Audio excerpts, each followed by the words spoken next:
bloomer, or hi everyone, and welcome to Grow, Make, Cook. This week is a week of preparing for new flowers, hopefully. So, let's dig in. Bok, I'm Mandy O. This is Grow, Make, Cook, and welcome to my garden.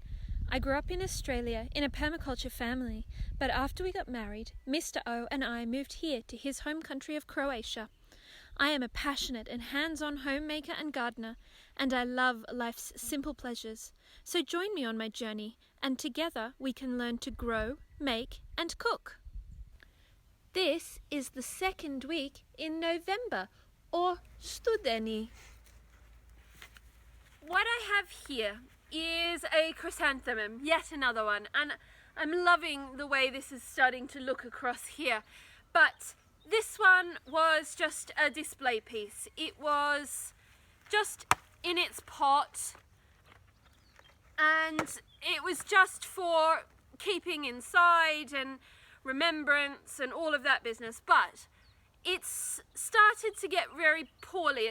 It's dying. It's really sick and got a moth on it. Excuse me, Mr. Moth. And so what I'm going to do is I'm going to plant this guy in with my other chrysanthemums down here by my bench, and I'm going to protect these. So I'm going to just tease those roots a little bit. He's a little bit pot bound, so I'm just going to give his roots a bit of a tease. Just on that side you can see it's a bit tight, and then I'm going to pop him in the hole I've dug, which is just about the right size, and we firm him in nicely, and then I'm going to water him in, and we're going to just cut back a lot of this flowering head, whereas with the other ones, which were in much better nick and the leaves underneath are still good, this one is going to need to eat. It needs to have its leaves exposed to the sunshine, and so he can really kind of recover. So I'm not cutting back into the leafy parts, I'm just sort of hacking back the flowers so that the plant stops putting so much energy into the flowers and all of these little buds that are trying to come through. We just want it to focus on keeping itself alive. So a very sorry story of pruning back, but hopefully this will mean that this plant, which has been lovely and smells beautiful, will continue to flower and give us beautiful smelling blooms for years to come. So this feels a bit rough right now, but it's for the future.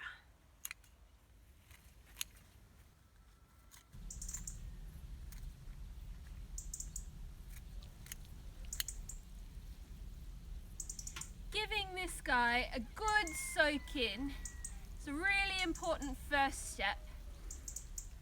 But the other thing that I'm going to do for these guys is come next spring, when they start to grow and put on new leaf, I'm going to start feeding them. So this one particularly, which is a bit sad and sorry, but all of my chrysanthemums, because the other one, while it's beautiful, hasn't put on nearly as rich a show of flowers as it did when I first planted it. So I think these guys, they're going to want some feed. Now, the last thing that I'm going to do for my chrysanthemums is just provide a little bit of protection. This is not going to, actually that needs to come in a bit further. It's not going to come in at perfect protection, but frost falls. So when you have snow and all of these things coming down, the frost settles onto your plants, and especially in these early days of autumn, those falling frosts are what is going to do the mischief on your plants. So just a little bit of a roof over my chrysies should hopefully protect them from the worst of it.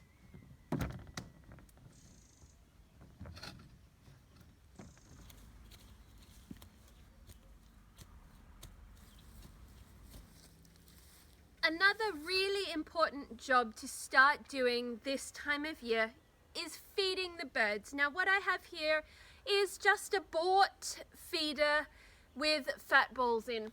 After all of our research last year and trying different types of loose feed and fat balls and all sorts of things, we've discovered that here at least we get the greatest number of little birds visiting with these guys, and so I don't need to bother with making fancy holders for them or any of that.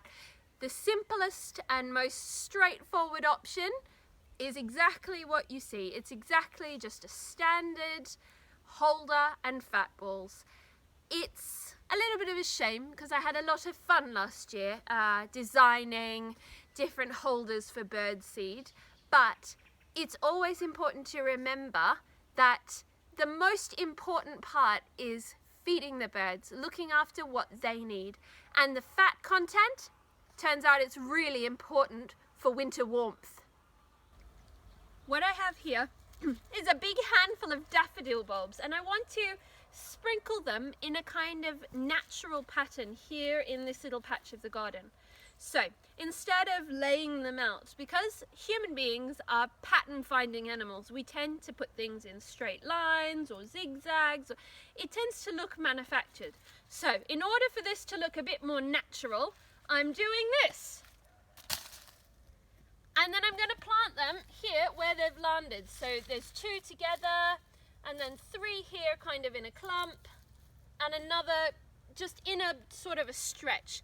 So this way of just putting them all in a clump without manufacturing it means that I can now say this one goes here, and it'll look much more natural than if I had placed them there on their own.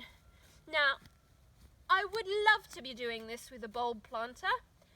Unfortunately, I've been unable to find one here, so I'm going to keep hunting, but start planting my bulbs anyway.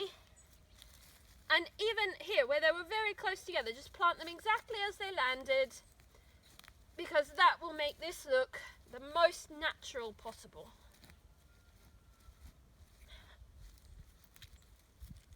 Obviously, roots go down, pointy sides up when you're planting bulbs.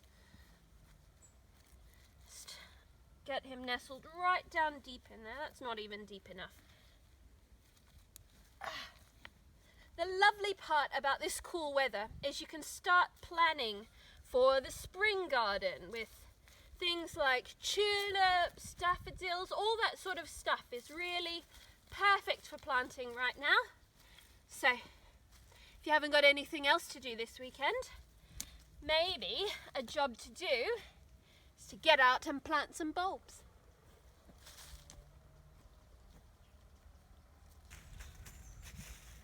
Just pulling that mulch back over the daffodils, and that's job done.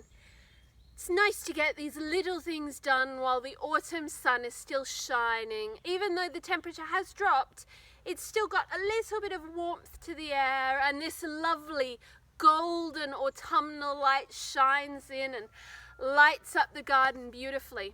So I think on that note of gratitude for beautiful golden autumn days, I think we'll leave it there. So if you like what we're doing, please like the video. If you're new to the channel, please subscribe, and if you want notifications, use the bell icon below. And until next week then, do widzenia.